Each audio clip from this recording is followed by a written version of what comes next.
환경안보 3차 시 기후변화 대응 시대의 에너지 안보. 안녕하세요. 공주대학교 국제학부 교수 임은정입니다.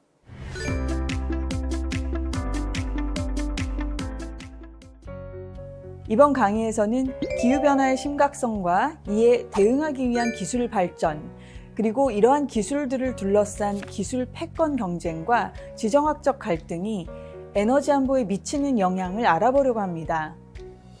이 과정에서 에너지 안보가 얼마나 복잡한 문제인지 이해하는 것이 중요합니다.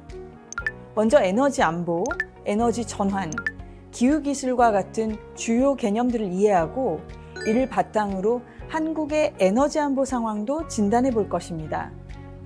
그리고 나아가 한국의 에너지 안보를 강화하기 위한 정책적 방향성을 모색하기 위해 학습한 개념들을 활용해 보려고 합니다.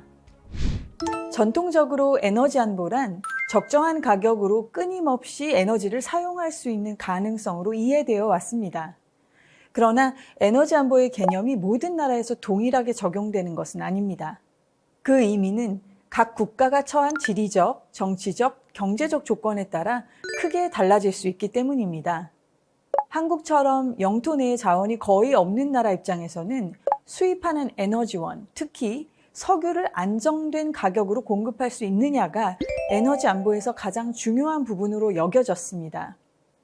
이런 한국의 상황은 사우디아라비아와 같은 중동의 산유국과는 완전히 다르다고 할 수 있죠.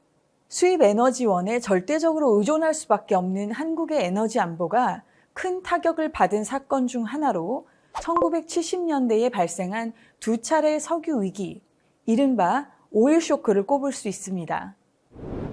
특히 이집트와 시리아가 이스라엘을 공격하면서 시작된 제4차 중동 전쟁으로 인해 발생한 1차 석유 위기는 1973년 10월 배럴당 3달러였던 국제 원유 가격을 불과 3개월 만에 4배 가까이 올려서 1974년 1월에는 원유 가격이 12달러까지 치솟게 만들었습니다. 또한 1976년 석유 수출국 기구가 단계적인 가격 인상에 합의함에 따라 다시 상승세를 타게 된 원유 가격은 1979년 이란에서 발생한 혁명으로 촉발된 2차 석유 위기에 의해 폭등하게 됩니다. 1978년 혁명 발생 전에는 원유 가격이 12달러 수준이었으나 1980년 8월에는 30달러를 돌파하였으며 최고 39달러까지 올라가게 되었습니다. 원유 가격 상승은 인플레이션으로 이어지게 됩니다. 이 그래프는 제1차, 2차 석유 위기 당시 한국의 물가지수 추이를 보여줍니다. 원유 가격 상승으로 인한 인플레이션과 원유 수급에 어려움이 생기면서 한국 경제는 큰 충격을 받았습니다. 당시 8%대 중반이었던 한국의 경제 성장률은 1980년에 마이너스 1.4%로 떨어졌습니다. 무려 9.8%나 하락한 셈인데요.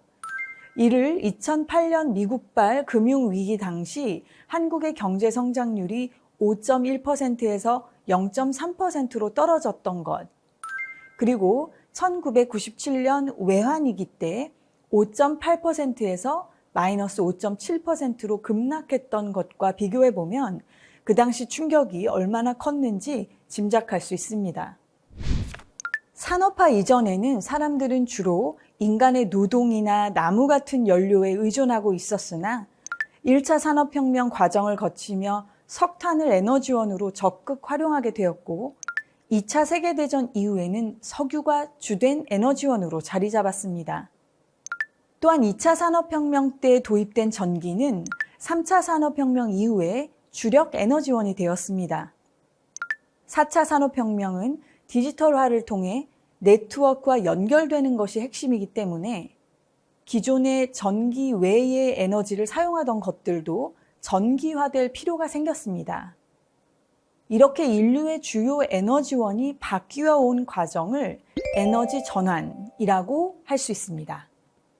한편 기후변화에 대응하기 위해서는 지구온난화의 주범인 온실가스, 특히 이산화탄소 배출을 줄이는 것이 필수적입니다. 그래서 유엔은 기후변화 대응 시대의 에너지 전환을 순배출 제로를 달성하기 위해 적절한 에너지 기술을 적용하는 데 초점을 맞춘 각 나라에 맞는 에너지 전략과 계획이 필요한 지속적인 과정이라고 개념화하고 있습니다. 기후변화 대응을 위해 에너지 전환이 빠르게 진행되면서 배터리, 재생에너지, 수소 기술에 필요한 핵심 광물의 수급 문제가 중요한 이슈로 떠오르고 있습니다. 핵심 광물은 산업에 필수적이지만 대체하기 어려운 자원으로 공급에 리스크가 있는 광물을 뜻합니다. 한국지질자원연구원은 2022년에 6대 핵심 광물로 리튬, 니켈, 코발트, 흑연, 희토류, 백금족을 지정했습니다. 문제는 핵심 광물의 지리적 편재성이 전통적 화석연료인 석유나 가스보다도 오히려 심하다는 것입니다. 그래프에서 보시다시피 리튬이나 코발트는 상위 3개국이 전 세계 생산량의 75%를 차지하고 있으며 백금은 남아프리카 공화국, 코발트는 콩고가 70% 이상을 생산하고 있습니다. 또한 중국은 희토류의 60% 이상을 생산할 뿐만 아니라 다양한 핵심 광물의 가공을 주도하고 있어 주요 핵심 광물의 수출국인 상황입니다. 이런 지리적 편재성은 수출국들이 광물 자원을 무기처럼 활용하는 자원 민족주의로 이어질 가능성도 있어 우려를 낳고 있습니다. 마지막으로 재생에너지의 지리적 편재성에 대해서도 이해할 필요가 있습니다. 그림은 저탄소 수소를 생산하기에 적합한 지역을 보여주는 지도입니다. 수소는 생산 방식에 따라 색으로 구분할 수 있는데 물의 전기 분해 과정에서 저탄소 에너지원인 재생에너지를 사용하면 녹색 수소로 분류됩니다. 그림에서 녹색으로 표시된 지역들은 재생에너지 잠재력이 높아 녹색 수소를 생산하기에 적합한 지역으로 분류되고 있습니다. 이처럼 재생에너지도 기후와 지형적 조건에 따라 지리적 편재성을 가지고 있으며 이는 미래 에너지원인 수소와 같은 신에너지의 생산 잠재력과도 관련이 있다는 점을 이해해야 합니다. 지금까지 기후변화 대응 시대의 에너지 안보에 대해 알아보았습니다. 학습자 여러분 수고하셨습니다.